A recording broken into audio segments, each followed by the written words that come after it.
자, 오늘 말씀 보겠습니다. 오늘 말씀은 마가복음 2장 3절에서 5절 말씀입니다. 마가복음 2장 3절에서 5절. 제가 가진 성경으로는 신약성경 54페이지. 여러분 그때 한번 저희 성경 샀는데 잘 가지고 다니시죠? 그렇죠? 네, 54페이지입니다. 네, 54페이지. 성경 있는 분들은 성경 보시고 화면 보면서 함께 읽도록 하겠습니다. 그때 한 중풍병 환자를 네 사람이 데리고 왔다. 무리 때문에 예수께로 데리고 갈 수 없어서 예수가 계신 곳 위에 지붕을 걷어내고 구멍을 뚫어서 중풍병 환자가 누워있는 자리를 달아내렸다. 예수께서는 그들의 믿음을 보시고 중풍병 환자에게 이 사람아 내 죄가 용서받았다 하고 말씀하셨다. 아멘. 네, 오늘은 사람을 살리는 믿음이라는 제목으로 말씀을 나누려고 합니다. 우리가 믿음에 대해서 잘 알고 있죠. 근데 오늘 말씀을 나누고 난 이후에는 우리가 생각하는 믿음이 또 내가 생각하는 것보다, 내가 이해하는 것보다 더 큰 힘이 있다는 것을 오늘 발견하게 될 줄 믿습니다. 그래서 오늘 말씀을 듣고 이 믿음에 대해서 다시 한번 생각해 보시고 또 말씀대로 살아가겠노라고 결단하는 모든 분들이 되시길 축복합니다. 자, 어느 날 주님께서 집에 이렇게 계셨었는데 예수님의 소문을 들은 사람들이 예수님이 계신 집으로 왔어요. 근데 많은 사람들이 모여들어서 발 디딜 틈조차 없다고 했습니다. 요즘 맛집들처럼 뭐 웨이팅이 있었는지는 모르겠지만 어쨌든 사람이 집으로 들어가지 못할 정도로 막 문 앞에까지 사람들이 막 바글바글 꽉 차 있었습니다. 자, 주님이 이렇게 인기가 많았던 이유는 귀신을 쫓아내기도 하시고 또 환자들을 고치시고 또 여러 좋은 그런 유익한 가르침을 하시니까 그런 소문이 이렇게 빠르게 퍼졌던 거죠. 그런데 주님께서 그 집에서 설교를 하고 계셨어요. 막 이제 말씀을 막 열심히 전하고 계셨는데 자, 그때 이 네 사람이 등장합니다. 이 네 사람이 중풍병 걸린 한 명의 환자를 데리고 주님께로 이렇게 왔어요. 주님께로 이렇게 도착했는데 문제가 생긴 거죠. 사람들이 많아서 이 중풍병 환자를 주님 앞으로 이렇게 데리고 갈 수가 없는 거예요.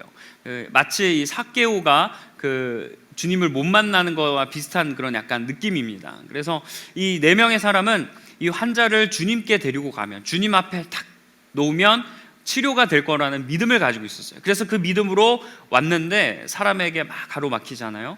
그래서 이 사람들이 그냥 포기하지 않습니다. 그래도 우리가 어떻게 여기까지 왔는데 그냥 갈 수 있겠냐면서 여러 가지 좀 생각하고 이야기를 나누다가 되게 좋은 아이디어 하나를 내요. 그들은 사람들에게 비켜주세요 막 크게 뭐 불이야 이래서 막 놀라거나 막 이렇게 하지 않고 이 사람들은 그냥 설교 중이니까 조용하잖아요. 그래서 방해하지 않기 위해서 지붕으로 올라갑니다. 근데 지금 우리가 생각할 땐 지붕으로 올라가는 게 조금 힘들 수 있지만 당시에 이제 그 유대인들이나 이런 집들은 그래도 올라가기가 좀 상대적으로 쉬웠다 그래요. 그래서 어쨌든 4명을 들고 이렇게 지붕으로 올라갔습니다. 4명이 한 사람을 두고 지붕으로 올라가고 그 다음에 지붕을 어떻게 하냐면 뚫어요. 그리고 지붕을 뚫어서 구멍을 이렇게 냅니다. 제가 만약에 예수님이라고 하죠. 사이비 이단 아니에요. 그냥 예를 들면 제가 만약에 예수님이면 제 바로 위를 구멍을 뚫는 거예요. 그리고 제 위에서, 그러니까 예수님 위에서 그 사람을 달아서 이렇게 앞으로 내렸습니다. 자, 오늘 이 중풍병자의 그 상황이 어떠한 상황인지는 오늘 본문이었던 마가복음에는 정확하게 나오지 않아요. 근데 이 사건은요, 누가복음, 그 다음에 마태복음에도 기록되어 있습니다. 그러니까 오늘 본문 말고도 요한복음을 제외한 복음서에는 똑같이 사건이 나옵니다. 근데 누가복음을 보면 이 중풍병 환자가 어느 정도로 심했는지 나와요. 이 중풍병은 보통 이제 뭐 뇌출혈이나 이런 원인을 통해서 신체의 일부를 사용하지 못하는 병입니다. 그리고 심각한 경우에는 전신을 사용하지 못한다고 해요. 근데 이런 심각한 병인데 누가복음에 보니까 이 사람이 침상에 눕혀서 왔다고 합니다. 그러니까 어느 뭐 팔이 마비되거나 뭐 다리가 마비되는 수준이 아니라 이 사람은 스스로 걸을 수조차 없었던 상황이에요. 그래서 침상에 눕혀서 온 겁니다. 그러니까 상황이 매우 심각했고 그동안 그가 얼마나 고통스럽게 살았을지를 우리가 생각할 수 있는 거죠. 그래서 그 사람을 어쨌든 지붕에 달아내려서 예수님 앞에 탁 놨습니다. 여러분 그때 분위기가 어떠하다고 했죠? 설교 중이라고 했어요. 지금 우리 예배하는 것처럼 이렇게 지금 설교 시간인 것처럼 조용했습니다. 설교 시간이니까 조용했을 거 아니에요. 기껏 뭐 소리가 들리면 뭐 리액션 그때 뭐 아멘 뭐 이런 소리 막 이런 그냥 리액션 정도만 들렸을 것 같은데, 생각해 보세요. 지붕을 뚫어요. 막 소리가 엄청 크게 나지 않았겠습니까? 그리고 그 사람을 뭐 내리면 뭐 영차 뭐 이런 뭐 이렇게 소리를 막 내면서 어쨌든 내렸을 거 아니에요. 그 조용한 분위기 가운데 약간 소음이 발생이 된 겁니다. 그래서 사람들이 그 모습을 보면서 얼마나 놀랐겠어요. 갑자기 설교를 듣고 있는데 지붕이 뚫렸어 막 이러니까 당황하지 않았겠어요? 그리고 게다가 예수님 입장에서는 다른 데서 구멍을 뚫고 온 게 아니라 예수님 바로 위에서 구멍을 뚫었잖아요. 그러면 가루나 먼지나 이런 게 예수님 옷이나 얼굴에 막 떨어지지 않았을까요? 이거 제가 그냥 말씀을 읽으면서 그냥 상상해 본 거예요. 분명히 가루나 먼지나 이런 것들이 떨어졌을 거예요. 그럼 예수님 옷에 묻고 막 얼굴에 묻고, 어쨌든 여러분이 구경하는데 이런 일이 일어나면 안 되겠지만 갑자기 지붕이 떨어져가지고 제한테 먼지가 막 이렇게 다 떨어지고 막 벽돌이 떨어졌다 생각해 보세요. 그게 얼마나 처음에는 걱정도 되기도 하고 막 우습기도 하고 막 그러지 않겠어요? 근데 그런 상황 속에서 이제 예수님께서 제일 먼저 하신 말씀이 뭐냐면, 이 중풍병자가 내려온 것을 보고 딱 먼저 하신 말씀이 내가 구원을 받았다고, 그러니까 죄사함을 받고 너가 구원을 받았다는 식으로 주님이 말씀하세요. 사실 이런 상황에서 우리 같으면 이게 뭐냐고, 지금 뭔데 나한테 이렇게 옷에 묻고 막 얼굴에 떨어지고 지금 설교를 방해하냐고 할 수 있잖아요. 근데 주님은 그런 말씀을 하지 않고 죄 사함을 받았다, 너가 구원을 받았다, 내 믿음이 너를 구원하였다라고 말씀하십니다. 그리고 이어서 하는 말이 근데 이건 조금 심했잖아, 지붕 어떻게 변상할 거야, 그리고 어떻게 이렇게 분위기 수습할 거야 라고 말씀하시지 않고요, 그 다음에 하신 말씀이 내 침상을 들고 내 자리를 들고 가라, 집으로 가 라고 말씀하십니다. 주님은 전혀 이 상황에 대해서 어떠한 불평을 하지도 않고 변상이나 이런 이야기를 하지 않으세요. 그냥 치료와 관련된 이야기만 하십니다. 그랬더니 이 병자가 실제로 딱 벌떡 일어나는 거예요. 몸을 움직이지 못해서 침상에 누워서 왔는데 벌떡 일어나서 그 다음에 집으로 가는, 이런 기적이 일어난 내용이 바로 오늘 본문의 내용입니다. 자, 이렇게 본문을 쭉 읽다 보면 자연스럽게 우리의 시선이 누구에게로 가요? 중풍병자에게 갑니다. 말씀을 읽으면 그렇게 돼요. 그리고 끝에도 중풍병자가 일어났으니 우리는 기적의 대상, 그 주인공에 집중할 수 있는데, 사실은 저는 오늘 이 말씀을 읽으면서 이 중풍병자보다 저에게 다른 그런 좀 시선을 끌었던 문장, 그 말씀이 있습니다. 그 말씀이 5절 말씀인데요, 5절에 이런 말씀이 있습니다. 예수께서는 그들의 믿음을 보시고 라는 말씀입니다. 예수께서는 그들의 믿음을 보시고. 자, 제가 지금 그들의 믿음의 색깔을 이렇게 좀 칠해놨죠. 그러니까 한마디로 저는 그들의 믿음이라는 단어가 제 가슴에 와닿았어요.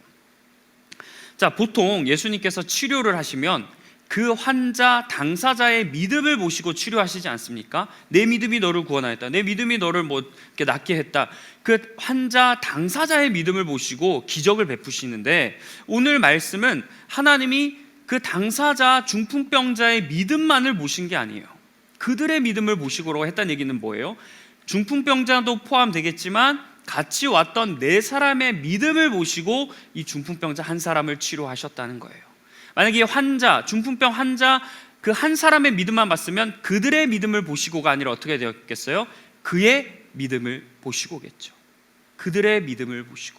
그러니까 주님은 이 힘든 사람을 데리고 왔던 이 4명의 믿음을 보시고 치료해 주시는 거예요. 여러분 생각해 보세요. 그래도 좀 들것을 들어본 분들은 좀 아실 겁니다. 들것에 사람을 드는 게 여러분 엄청 힘든 일입니다. 그러니까 업고 가는 것도 힘든데요, 들것에 4명 또는 2명이 나눠서 드는 것도 매우 힘든 일입니다. 자, 근데 이 중풍병 환자가 성별은 성경에 나와 있지 않지만 제가 원어로 보고 또 영어 성경을 보니까 남자라고 해요. 그러니까 성인 남자, 중풍병 걸린 사람이 성인 남자였어요. 그러면 그 사람을 이렇게 들것에 들고 이렇게 침낭 이렇게 들고 데리고 오는 게 얼마나 힘든 일이었겠습니까? 일단 4사람이니까 예를 들어서 들것이 이렇게 있으면 앞뒤 이렇게 해가지고 둘둘씩 이렇게 한 손씩 이렇게 들었겠죠. 여러분 이걸 들어보신 분들은 알겠지만 그냥 이렇게 내가 힘으로 든다고 해서 들면 안 돼요. 어떻게 돼야 될까요? 들것을 어떻게 해요? 수평을 맞춰야 됩니다. 어디 한 명이 가다가 힘들어서 쩍 하면 어떻게 돼요? 이 사람이 떨어지거든요. 그러니까 일단은 4사람의 합이 잘 맞아야 돼요. 그리고 힘도 잘 조절해야 되고, 누구는 앞에서 끌면 또 앞에 가는 대로 힘들고 뒤에서 따라가는 것도 따라가는 것대로 힘들거든요. 근데 이 네 명이 어쨌든 그 중풍병, 게다가 환자잖아요. 이 몸을 쓰지 못하는 사람이니까 얼마나 더 신경을 쓰면서 이 사람을 그 앞에까지 데리고 왔겠어요. 근데 이 사람이 왜 데리고 왔을까요? 이 네 명이 왜 데리고 왔을까요? 이 사람은 주님을 보면 낫게 될 거라는 믿음이 있었던 거예요. 그래서 데리고 왔어요. 근데 더 중요한 거, 여기서 데리고 왔는데 난관에 봉착하지 않습니까? 그냥 바로 들어서 예수님께 갖다 놓을 줄 알았는데 사람이 많아서 주님을 못 보는 거예요. 그렇지만 그들은 포기하지 않았습니다. 다른 생각, 그들이 힘을 합쳐서 어떻게든 이 사람을 주님을 만나게 해야 된다, 어떻게든 이 사람을 주님께 데려가야 된다라는 이 네 명의 마음이 있었던 겁니다. 이 어려움과 고난 포기하지 말자, 이겨내자, 우리가 이것을 잘 헤쳐나가 보자. 이 네 명이 이렇게 마음을 먹고 기발한 아이디어, 지붕을 뚫는 그런 위험도 감수한 거예요. 여러분, 사실 어떤 사람을 도와줄 때 내 시간이 어쨌든 좀 소비가 되겠지만 내 물질마저 들어가면 조금 힘들지 않겠습니까? 근데 이 사람들은 지붕을 뚫었다는 건 뭐예요? 이 네 명이 자기 집을 뚫은 게 아니에요. 남의 집을 뚫은 거잖아요. 그럼 이 지붕을 뚫은 것도 내가 변상할 마음이 있는 거예요. 그러니까 시간과 물질과 모든 힘을 다 쏟아서 이 사람을 구해야 되겠다는 마음이 있었던 거예요. 왜? 주님을 만나면 치료된다라는 믿음이 있었기 때문에. 그래서 주님은 그들의 믿음을 보시고 중풍병 환자를 치료해 주신 겁니다. 중풍병 환자가 주님께로 왔다는 것도 주님이 감동을 받으셨는데요, 이 네 사람이 어떻게든 이 환자를 데리고 온 그 모습을 보고 주님이 감동을 하신 거죠. 그래서 네 사람의 믿음, 그들의 믿음이라고 성경은 말씀하고 있습니다. 리버슨 청년 여러분, 오늘 말씀을 우리가 조금 더 좀 진지하고 좀 거룩하게 좀 받아들였으면 좋겠어요.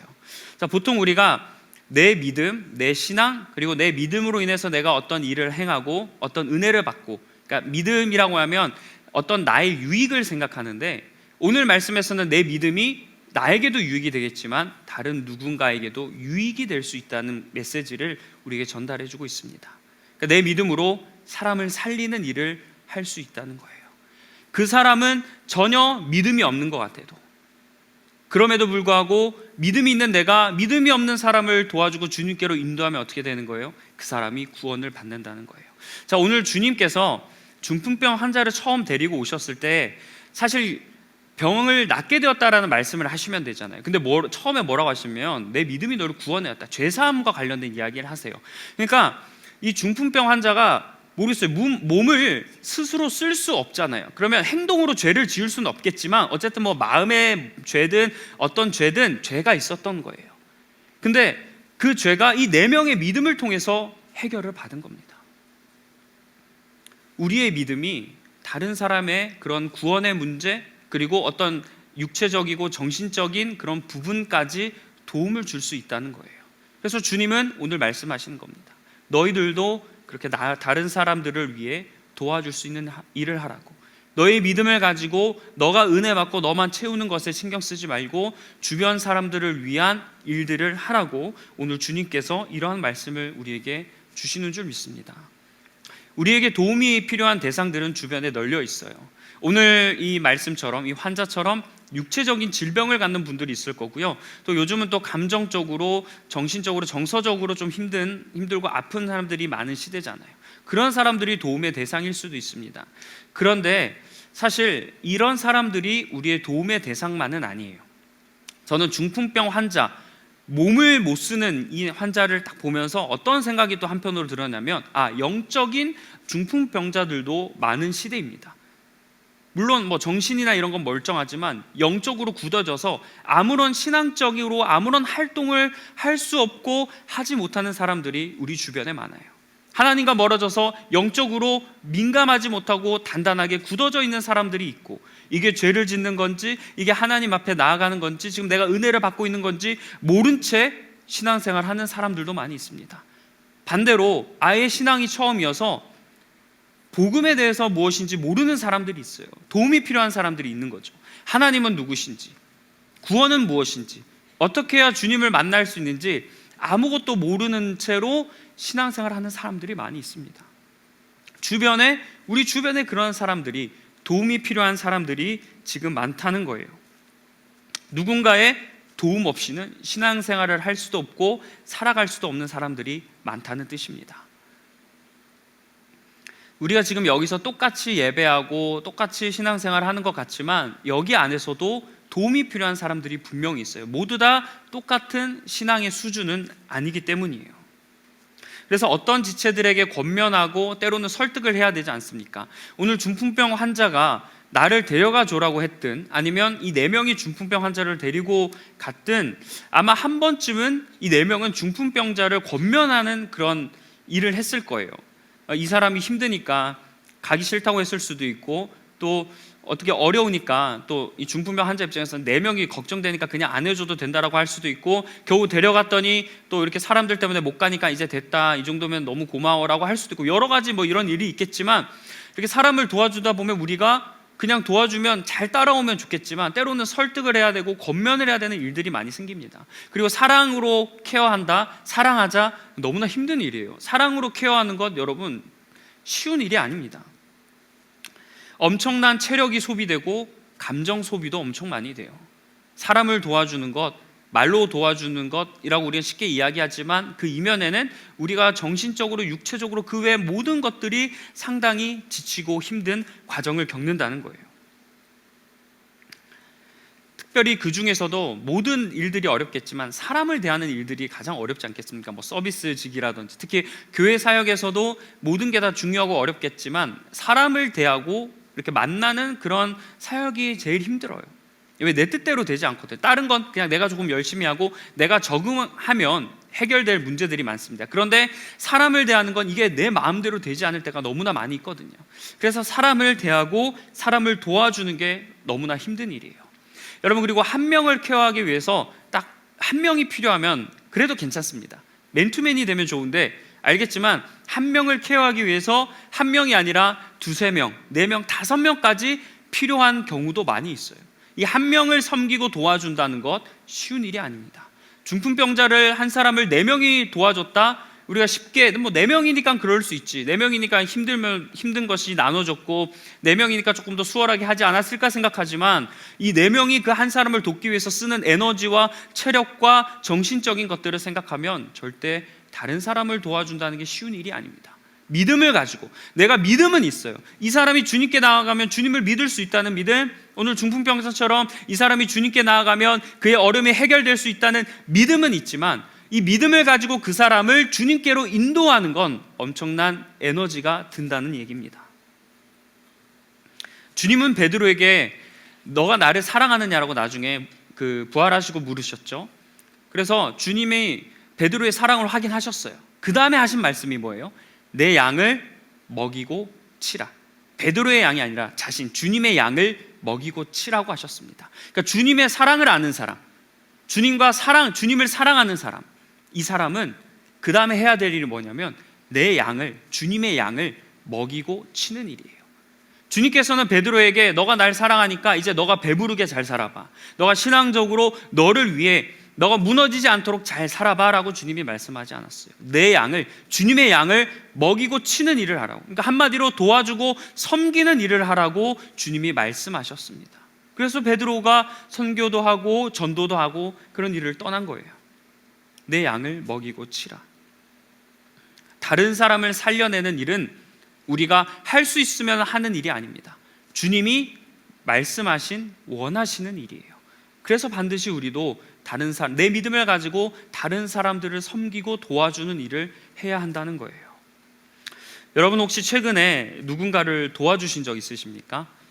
세상적으로도 그렇고 특히 지금 좀 우리가 신앙적으로 한번 나눠보면 신앙적으로 여러분 누군가가 주님을 믿게 하고 예수님께로 인도하는 그 일을 해보신 적이 있으십니까?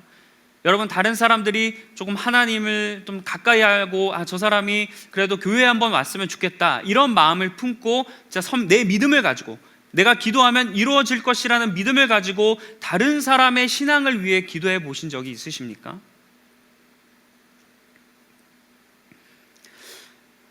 우리는 이제는 내가 은혜 받는 그런 기도 그리고 내가 은혜 받기 위한 신앙생활을 넘어서 우리의 관심에는 다른 사람들의 마음이 좀 들어왔으면 좋겠어요. 내 믿음을 통해서 나도 은혜 받을 수 있지만 다른 사람도 은혜 받을 수 있다. 내 믿음이 나도 성장시키지만 다른 사람의 신앙도 성장시킬 수 있다. 이 마음을 가지고 여러분 우리의 믿음을 잘 생각해 보았으면 좋겠습니다. 내 믿음이 나를 구원하기도 하지만 내 믿음이 다른 사람을 구원할 수 있다. 이런 우리의 믿음, 하나님이 원하시는 일이 그런 믿음이에요. 우리는 믿음을 어쨌든 내가 내 믿음을 가져가서 나를 이렇게 위한 일, 그리고 주님을 따르는 일, 나와 주님의 관계만 생각했지만 주님은 너의 믿음을 통해서 하나님이 원하시는 일, 다른 사람을 살리는 일을 하는 계획을 가지고 계신다는 겁니다. 그래서 주님은 내 믿음을 통해서 여러분이 일상에 속한 그곳에 만나는 사람들, 그리고 가정에 속한 사람들, 그 사람들에게 하나님의 은혜를 베푸시길 원하는 거예요. 그리고 나아가서 여러분 통해서, 내 믿음을 통해서, 우리의 믿음 말고 내 믿음을 통해서 여러분의 셀과 사역팀과 공동체와 교회를 살리길 원하신다는 겁니다. 내 믿음을 통해서 내 주변의 사람들, 모든 사람들을 살리길 원하시는 하나님의 뜻이 있는 거예요. 하나님은 그렇게 원하십니다. 살리는 일을 해라. 여러분, 이런 일을 하다 보면 여러분이 개인적으로 나를 위한 신앙생활을 했을 때 느끼는 은혜와 다른 차원의 은혜를 느끼게 돼요. 이 은혜는 여러분, 내가 신앙생활하면서 하나님을 믿고 그 가운데 하나님이 나와 함께 하실 때 그 느꼈던 감격과는 전혀 다른 은혜입니다. 그리고 세상에서도 누군가를 도와줄 때 그 받는 기쁨과 행복은 내가 어떤 것을 누렸을 때 받는 행복과 다르잖아요. 마찬가지예요. 신앙생활도 마찬가지. 다른 사람을 위해 섬기는 일을 하면서 받는 기쁨은 내가 누리는 은혜와 비교할 수 없는 또 다른 차원의 은혜예요. 그러니까 우리가 생각하는 은혜라는 것은 내가 받는 은혜의 테두리만 생각하는데, 주님은 그 은혜 말고 다른 사람을 도와주며 그가 하나님께 나아갔을 때 받을 수 있는 은혜도 누리길 원하신다는 겁니다. 이 그 4명의 사람이 중풍병자 1명이 와서 주님께 고침을 받고, 이 사람들 얼마나 감격했겠어요. 내가 힘들어도 이 사람을 데리고 왔을 때 주님께 치료받으니까 이 4명의 사람이 얼마나 기뻤겠습니까? 아마 이 중풍병자가 일어나서 집으로 가는 그 모습을 보면서 이 4사람은 기뻐 뛰면서 막 춤추고 막 하나님을 경배했을 거예요. 그 기쁨을 누릴 수 있는 저와 여러분이 되시길 간절히 축원합니다. 여러분, 우리가 도움을 누군가에게 줄 때 어떻게 보면 나의 먼저 상황을 생각하잖아요. 예를 들어서 나는 조금 세상적으로 누군가를 도와주기에는 좀 초라해 보일 수도 있을 거고, 또 믿음이 내가 약해서 누군가의 믿음을 내가 이렇게 이끌 수 없는 것처럼 보일 수도 있고, 또 나조차도 살기 바쁜 시대인데 다른 사람을 어떻게 신경 쓸 수 있을까, 이런 부담도 우리에게 있어요. 그런데 여러분, 필요한 게, 다른 사람을 도울 때 필요한 게 무엇이냐면 단 한 가지입니다. 믿음입니다. 믿음. 주님이 무엇을 보시고 그에게 치료해 주시고 구원을 베풀어 주셨죠? 믿음을 보신 거예요. 4명의 사람들이 어떤 탁월한 능력이 있어서 중풍병자를 데리고 온 게 아닙니다.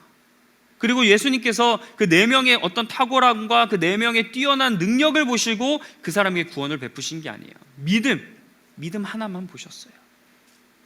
주님의 일을 하고 다른 사람을 도와주기 위해서 우리에게 필요한 것은 믿음입니다. 근데 자꾸 우리가 그런 일을 하지 못하게 방해하는 게 우리의 상황을 돌아보게 하고 나의 어떤 형편을 보게 하고 나의 능력을 보게 하는 거거든요. 믿음만 있으면 돼요. 믿음. 어차피 믿음으로 우리가 구원받고 믿음으로 하나님께 영광이 되는 거 아니겠습니까? 그 믿음만 우리에게 있으면 되는 겁니다. 어떤 셀리더가, 제가 최근에 이야기를, 어떤 셀리더가 금요 철야 예배 시간에 다른 세론들을 위해서 막 뜨겁게 기도했다고 해요. 막 이렇게 휴대폰 기도 제목을 보면서 그 셀리더가 세론들을 한 명 한 명 놓고 기도 시간에, 철야 예배가 끝나고 그 BGM이 나오는 기도 시간에 세론들을 놓고 기도했다고 합니다. 그런 믿음이 필요한 거예요. 왜 기도했겠습니까? 셀리더 입장에서는 다른 사람들 도와주고 싶죠. 내가 능력이 있으면 이 사람들이 원하는 거 해결해 주고 싶고, 여러 가지 능력이 있으면 내가 그들이 원하는 대로, 기도하는 대로 내가 이루어주면 좋겠죠. 하지만 알잖아요. 우리는 그럴 수도 없고 그럴 능력이 우리에게는 없습니다. 그러나 누가 그 일을 행하실 수 있어요? 하나님이 행하실 수 있어요. 그러니까 그 리더가 아마 하나님께 기도했던 거는 그런 믿음이 필요한 거죠. 그리고 어떻게 보면 우리에게 이게 전부입니다. 하나님께 맡기고 하나님께 기도하는 것. 그런 마음이 우리에게 있으면 우리도 하나님의 놀라운 일들을 경험할 수 있는 거예요. 하나님이 역사하셔야 되지 않겠습니까? 그래서 그 모습을 보면서 그래도 우리 공동체에 그런 희망이 있다. 나를 위해서 기도하는 사람들도 있겠지만 다른 사람을 위해서 기도하는 사람이 있기 때문에 우리에게도 어떻게 보면 그들의 믿음과 같은 그런 믿음이 있는 사람들이 우리에게 많이 있겠다라는 마음이 들었습니다. 여러분, 셀리더와 인턴만 기도해야 될까요? 세런들도 기도해 주셔야 되죠. 세런들도 다른 세런들을 위해 기도하고 계셔야 됩니다. 그리고 셀원들도 셀리더와 인턴들을 위해 더욱더 기도해 주셔야 돼요. 서로 내가 믿음으로 다른 사람들을 도와줄 수 있는 가장 큰 일, 그게 바로 기도인 겁니다. 근데요, 다른 사람들을 살리려고 할 때 내가 예상하지 못한 그런 일들이 벌어나요. 자, 4명의 사람들은 중풍병자가 어떤 일을 경험하기를 원했죠? 병 고침이었습니다. 주님께 가면 낫는다는 마음이 있었어요. 근데 여러분, 아까 우리가 나눴지만 주님께서는 그에게 구원을 베풀어 주십니다. 죄 사함의 문제까지 해결해 주세요. 그들은 병 고침만 예상했는데 주님은 구원까지 베풀어 주는 예상치 못한 일을 주님이 행하십니다. 그들의 믿음을 보시고 주님이 더 큰 놀라운 은혜를 베풀어 주셨어요. 근데 여기서 끝이 아닙니다. 더 놀라운 일이 발생해요. 자, 화면의 말씀을 우리가 보면서 함께 읽겠습니다. 자, 우리 말씀 함께 읽을게요. 시작. 그러자 중풍병 환자가 일어나 곧바로 모든 사람이 보는 앞에서 자리를 걷어서 나갔다. 사람들은 모두 크게 놀라서 하나님을 찬양하고. 자, 지금 어떤 일이 일어났던 거예요? 중풍병자가 치료되는 모습을 본, 거기 아까 사람들이 많이 모였다 했죠. 그 많은 사람들이 하나님을 찬양하게 되는 일까지 벌어진 거예요. 자, 지금 예수님께서 설교 중이셨어요. 물론 예수님의 설교를 통해 많은 은혜를 받았겠죠. 근데 성경은 이 말씀은 예수님께서 말씀을 하시니 그들이 하나님께 찬양을 돌렸다라고 말씀하지 않습니다. 어떻게 말씀해요? 중풍병자가 일어나는 것을 보고 하나님께 찬양을 돌렸다는 거예요. 그들의 믿음을 보고 그 모인 다른 사람들이 하나님께 영광을 돌리게 된 겁니다. 이런 놀라운 일까지 우리가 할 수 있다는 거예요. 그래서 다른 사람을 돕는 일을 우리가 행하면 우리가 전혀 예상하지 못한 일을 하나님이 이루어 가시는 줄 믿습니다. 나 혼자 하면 나만 살아나겠죠. 그런데 내가 다른 사람을 도와주면 그 한 사람을 넘어 많은 사람들이 살아나게 되는 겁니다. 이게 대단한 기적이에요. 우리가 다른 사람을 도와줄 때 그 도움이 그 사람에게 끝날 수도 있지만 그게 여러 사람들에게 큰 은혜가 될 수 있는 출발점이 된다는 겁니다. 이런 게 선한 영향력 아니겠어요? 그리고 하나님이 원하시는 영향력의 차원은 우리 예상과는 다르게 이렇게 많은 것을 계획해 놓으신 겁니다. 아마 많은 사람들이 거기 있었던 것은 예수님께서 말씀을 통해서 은혜를 주셨겠지만, 자, 봐, 이런 사람들의 믿음, 4명의 믿음을 봐라. 이 많은 사람들에게 너희들 이런 4명이 그 사람을 도와줬던 이 믿음을 통해 지금 이런 놀라운 일들이 일어났다, 주님이 보여주신 겁니다. 많은 사람들을 위해서 하나님에 대한 믿음이 더욱 커졌겠죠. 우리 청년부도 우리가 여기서 은혜를 받으려면 물론 목회자들, 사역자들, 그리고 리더급에 있는 청년들의 신앙과 역할이 중요하겠죠. 모든 교회가 다 그렇지 않겠습니까? 그러나 그게 전부는 아니에요. 오늘 말씀을 통해서 알 수 있듯이 청년 여러분들이 서로 돕고 서로 사랑하고 서로 헌신할 때 그 가운데 하나님의 역사가 일어난다는 겁니다. 말씀을 통해서도 은혜를 받고, 찬양을 통해서도 은혜를 받고, 예배를 통해서도 은혜 받고, 여러 훈련을 통해서도 은혜를 받지만 여러분들이 섬기는 서로의 모습을 통해서 다른 사람들이 은혜를 받게 된다는 거예요. 그런 놀라운 일이 우리 공동체 안에서 일어나길 간절히 축원합니다. 그러면 그런 일들을 보고 다른 사람들이 복음이 이렇게 위대한 일을 하는구나, 하나님이 살아서 이렇게 역사하시는구나를 우리의 섬기는 모습을 통해서 다른 지체들이 발견하게 되는 거예요. 그리고 간혹 그런 이야기를 많이 듣습니다. 수련회가 끝나면, 아니면 어떤 모임이 끝나면 누구누구의 헌신을 통해서 주님을 만났다. 물론 그게 수고하는 그런 치아일 수도 있겠지만 진짜 누군가는 그런 모습을 통해서 눈물을 흘리며 하나님을 찬양하는 사람들이 있지 않습니까? 이 믿음을 우리가 경험하고 있지 않으세요? 실제로 우리 공동체 안에서도 충분히 일어날 수 있는 일입니다. 내가 원하는 것들이 있어야, 또는 내가 듣고 싶은 말을 들어야 그게 나에게 은혜가 되고 충족이 될 것 같죠. 우리 생각에는 나와 뭔가 결이 같아야, 그럼 교회가 나와 결이 같은 교회, 나와 결이 같은 공동체, 나와 결이 같은 말씀 이런 걸 내가 들어야 내가 충족이 될 것 같지만 그걸로만 충족이 되는 게 아니에요. 서로가 돕고 서로 헌신하는 모습을 통해서 또 하나님을 찬양하게 되는 놀라운 역사가 일어나는 겁니다. 은혜의 범위를 우리가 좀 크게 가져야 돼요. 제가 몇 주 전에 하나님을 우리가 생각으로 가둘 수 없다라는 말씀을 드렸잖아요. 가둘 수 없어요. 하나님의 일하심과 은혜를 주시는 방법은 다양합니다. 그래서 하나님은 도와주고 섬기는 일을 그렇게 우리에게 하시는 거예요. 만약에 우리가 섬기고 도와주는 일이 우리에게 상처만 되고 방해만 됐으면 주님이 그 일을 막으셨겠죠. 그런 일 자체를 하지 않도록 하셨겠죠. 그러나 그럼에도 불구하고 주님이 그 일을 하게 하시는 이유는 뭐예요? 하나님이 그 일을 통해 역사하시기 때문인 줄 믿습니다. 그래서 서로가 긍정적인 영향을 주고 받으면서 그 가운데 하나님의 선한 영향력을 여러분 기억하시길 바라요. 그리고 여러분, 신앙에는 연쇄작용이 있습니다. 연쇄작용이 일어나요. 내가 누군가를 도우면 그 도움이 아까 다른 사람들이 많이 찬양했던 것처럼 그 놀라운 일이 일어나게 된다는 겁니다. 여러분, 겨울에 아마 최근에 폭설이 많이 와서 눈사람을 만들어 보신 분들도 계실 텐데, 눈사람을 만들 때 처음부터 눈을 막 크게 만들어서 한 번에 딱 하시나요? 그럴 수도 있지만 그러면 시간이 오래 걸리죠. 어떻게 해요? 조그마한 눈뭉치를 만들어서 어떻게 해요? 굴리지 않습니까? 돌돌 굴리면 눈이 점점 커지는 거예요. 마찬가지예요. 처음에 내가 이런 걸 한다고 어떤 힘이 있을까? 내가 이런 걸 한다고 뭐 이 큰 거를 어떻게 뭐 바꿀 수 있을까 생각하시죠? 누군가는 시작해야 됩니다. 도와주는 일, 눈뭉치를 굴려야 돼요. 그 굴리는 일이 한 명이 하면 힘들겠죠. 하지만 2명이 붙고 3명이 붙고 4명이 붙으면 그 눈이 점점 커져가는 거예요. 누군가는 시작해야 되고 누군가는 남을 돕는 일을 해야 돼요. 계속 우리가 공동체 안에 속해 있지만 다 나만 좋은 일을 하고 나만 은혜 받으려고 하면 우리가 함께 이 공동체 안에서 신앙생활하는 게 무슨 의미가 있을까요? 도와주고, 교회에서도 도와주고 세상에서도 도와주는 일을 해야 됩니다. 그럼 기독교인들이 세상에서 비판받는 이유 중에 뭐예요? 우리가 뭐 교리가 부족해요? 뭐 우리의 예배가 뭐 적어서 그래요? 우리의 삶이 말씀을 뒷받침하지 못하기 때문 아닙니까? 생명력이 살아나야죠. 주님은 섬기러 오셨다고 했어요. 섬김을 받는 게 아니에요. 섬기러 오셨다. 희생하러 오셨다. 낮아지러 오셨는데 우리가 삶에서 낮아지고 희생하는 게 아니라 높아지려고 하니까 삶에서 전혀 영향력이 없는 겁니다. 섬기고 도와주는 모습을 통해 다른 사람들이 주님을 발견하게 되는 거예요. 많은 사람들이 주님을 찬양했듯 막 찬양하고 뜨겁게 하나님을 믿게 되는 겁니다. 그런 일을 위해서 우리가 살아가야 되는 거예요.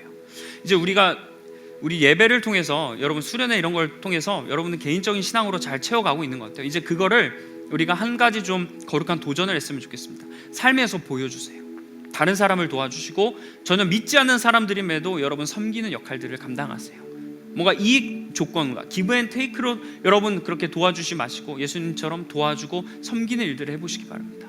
그리고 마지막으로 한 가지 더 말씀드리고 마치도록 할게요. 오늘 말씀에서 또 한 가지 메시지가 있는데, 그건 뭐냐면 혼자 내 믿음으로 감당할 때 말고 여러 사람이 함께 감당할 때 큰 은혜가 있다는 거예요. 그래서 동력을 해야 됩니다. 중풍병자 한 명을 4사람이 데리고 왔어요. 이게 세상적으로 보면 얼마나 소모적인 일입니까? 한 명이 붙어서 그냥 가거나 그냥 내버려 두면 되지 않겠어요? 그리고 이 4명은 방관하지 않았습니다. 그냥 만약에 이 중풍병자를 보고 불쌍하다, 누군가가 이 사람을 데리고 주님께 가면 나을 텐데 하고 방관했다면 오늘 이렇게 거룩한 연쇄작용은 일어나지 않았을 겁니다. 그러나 그들은 귀찮고 어려운 걸 알았지만 그 사람을 데리고 주님께 갔어요. 한 명이서 갔으면 힘들 길이었을 겁니다. 그리고 한 명이서 갔는데 지붕을 뚫을 거라고 생각을 못했을 수도 있어요. 4명이니까 모여서 막 합심하고 뭐 서로 의견을 나누고 때로는 뭐 갈등이 있을진 몰라도 4명이서 어떻게 우리가 이 위기를 돌파할까 이야기를 나누니까 지붕을 뚫고 내려가는 내용이 나왔지 않았겠어요? 함께하면 역사가 일어나는 겁니다. 그래서 동력을 해야 되고 함께 연합을 해야 되는 거예요. 예수님께서도 말씀하셨죠. 2-3사람이 모인 곳에 나도 함께 있다고. 2-3사람이 내 이름으로 모이면 주님도 그 자리에 함께 있는 거예요. 2-3사람, 한 사람이 모인 곳이 아니라 2-3사람이라고 말씀하셨어요. 함께 해야 됩니다. 살리고 일으키고 회복시키는 일 혼자 감당하지 마세요. 혼자 섬기고 혼자 사랑하고 혼자 감당하려고 하면 지쳐요. 포기해요. 그리고 섭섭한 마음들 들고 여러 가지 어려움이 당합니다. 그러나 함께 감당하시면, 함께 섬기고 함께 사랑하고 함께 희생하면 그래도 버틸 수 있어요. 같이 이야기하고 나누고 그 가운데 성장할 수 있게 됩니다. 그리고 기억하세요. 함께 모인 그 자리에 누가 계시다고요? 주님이 계십니다. 우리 공동체에는 이제는 이런 이야기들이 써내려갔으면 좋겠어요. 그의 믿음을 보시고 하나님이 그에게 축복을 주셨다.